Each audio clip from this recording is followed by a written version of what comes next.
नमस्कार, BS crime India news में आपका स्वागत है। खास खबर पर एक नजर। तेज रफ्तार से जा रही ट्रेन रेलवे लाइन पार कर रहे बकरियों के झुंड को कुचलते हुए आगे निकल गई। इस हादसे में करीबन 1000 बकरियां कटकर मर गई। घटना राजूरा बल्लारपुर रेलवे क्रॉसिंग के पास शुक्रवार को सुबह करीब 8:30 से 9 बजे के दरमियान हुई, जिससे बकरी पालक लिंगैया गोलकर का 3 लाख रुपए का नुकसान हुआ है।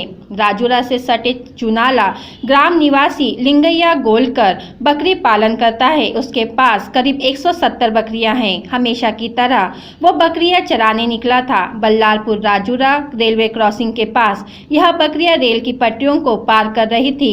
उस समय वहां से एक तेज रफ्तार ट्रेन निकली, जिसकी चपेट में सैकड़ों बकरियां आ गई। जब ट्रेन वहां से गुजर गई तो परिसर का दृश्य बड़ा भयंकर हो गया था। चारों ओर बकरियां कटी पड़ी थी। उक्त बकरियां इन चरवाहे परिवार के उदर निर्वाह का साधन थी।